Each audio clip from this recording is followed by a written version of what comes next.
So I was going to skip this set of props entirely and just go to the next set, but we'll try them anyways.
I'm totally not used to how this thing steers, in case you can't tell.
Yeah, I was going to skip them. I didn't think they would make a big difference, and they didn't. But it still went faster, so that's a good thing.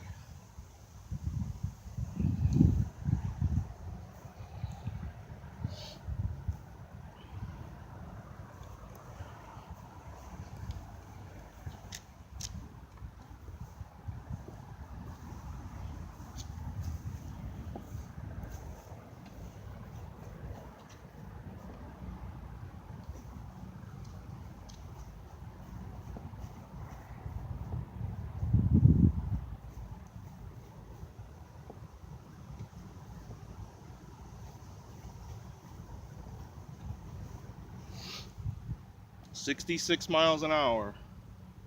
Still on 4S.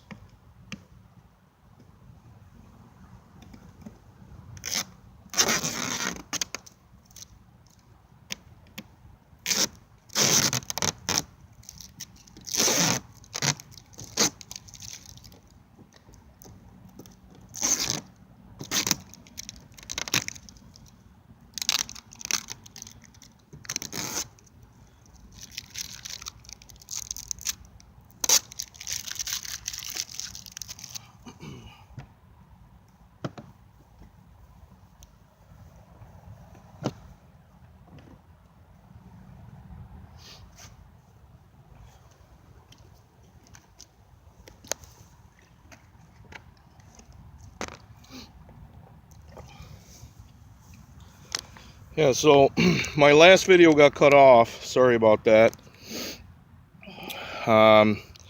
Just a few things that I did to this thing before I ran it. Said I'd put it in the other video, or next video, today's video. So here it is. Speed controllers were up here. I moved them forward. I kind of wish I didn't do that because it had a nice little spot here for the GPS. I tried running the GPS here, and as you see, it's not recording. We had the same problem with the Zonda. This boat comes with a carbon fiber hatch, but the carbon fiber hatch, the GPS will not work at all. So I ordered a fiberglass hatch. But for some reason with the fiberglass hatch, it's still not working. The GPS is still not working. We like I said, we had the same problem with the Zonda. Anybody run into this issue? Let me know. Let me know how you resolved it. I did put flotation on the bottom of the hatch, but with the fiberglass hatch, my GPS is not working. But like I said, I moved the ESCs. I wish I would have tried it up here. I didn't do that because I moved them. I tried it up here, it didn't work. Today I tried the GPS here and it's still not working. It's still not registering. I don't think I can put it on top of the batteries because I don't think it'll clear the hatch. So maybe I'll try it here next time around, but I have a feeling it's still not going to work. So that's why I taped a GPS to the lid. 66 miles an hour, 4S, 1715 props.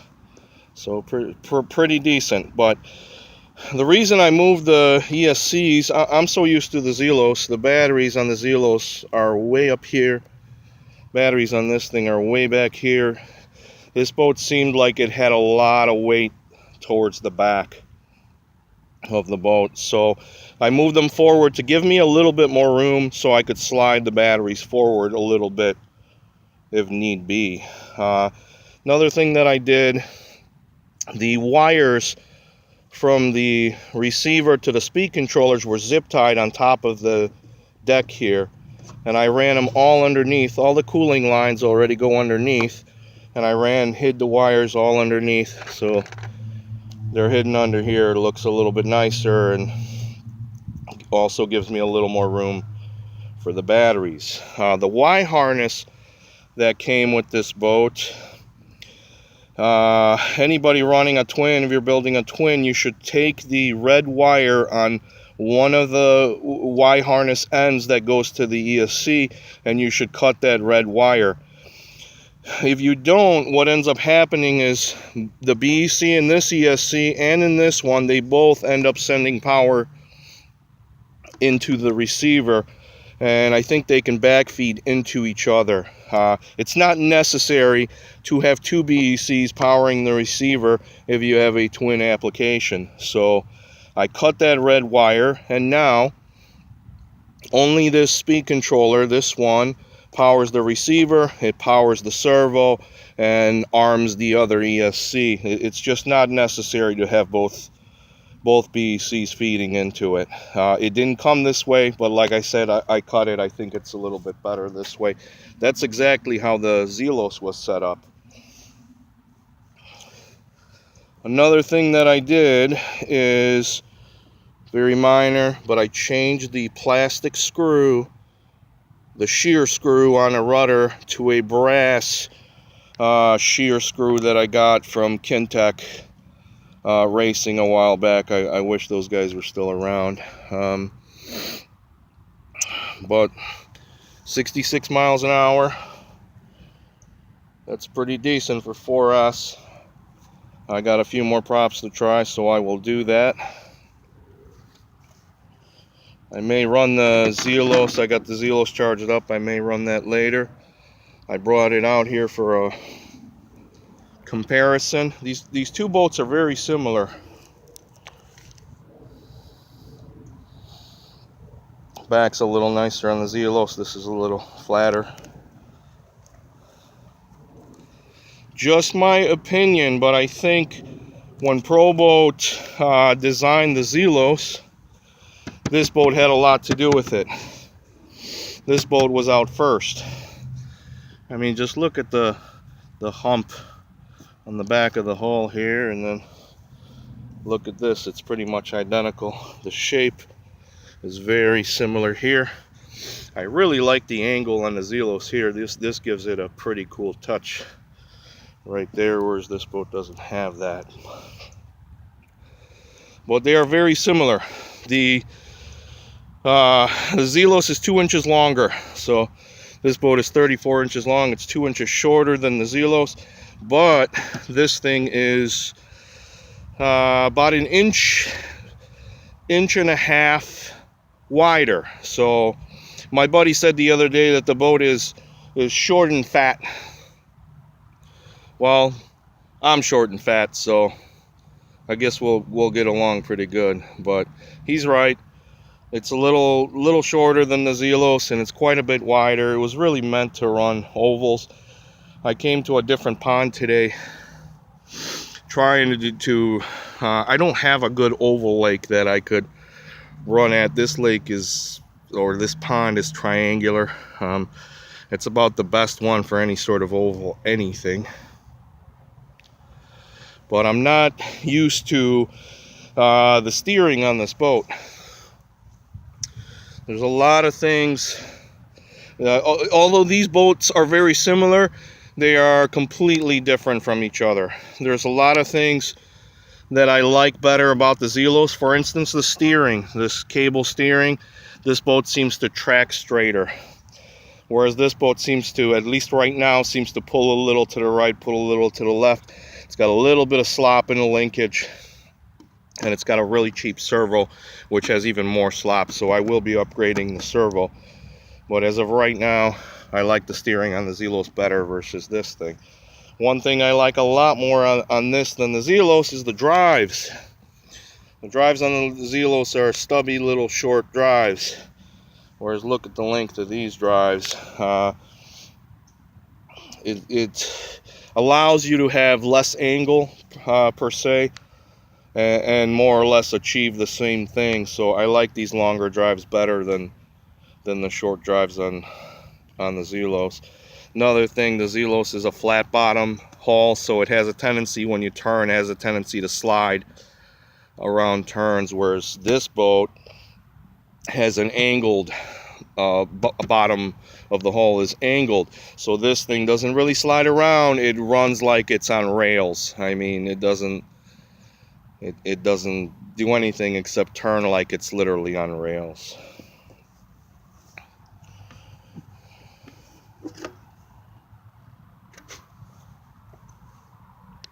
Here's another look at the inside.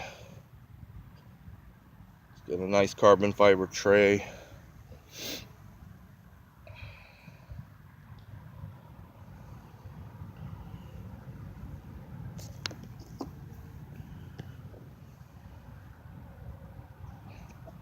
Oh yeah, as far as the specs go, I ordered this boat with SSS 4082 2200 kV motors, and the thinking was, when I did that, if those of you that watch my channel, if you remember, I did a kV test on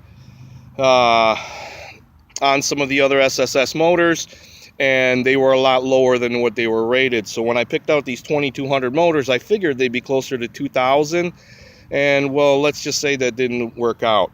They're 2200 kV. I kV tested them. They come in at 2260, 2270, somewhere around there. So they're actually higher than what they're rated at. The wires on them are super thick. I don't know if you can see that, but they seem thicker than some of the TP motors that I have. I got Seeking 180s in it, cheap FlySky radio like I have on the Caldwell, same controller, wherever it is. There it is. One thing I will be changing for sure is that steering servo. I really dislike it, but that's all I got for today. 66 miles an hour. Officially the best I've done so far on 4S. and we'll keep trying. Thanks for watching.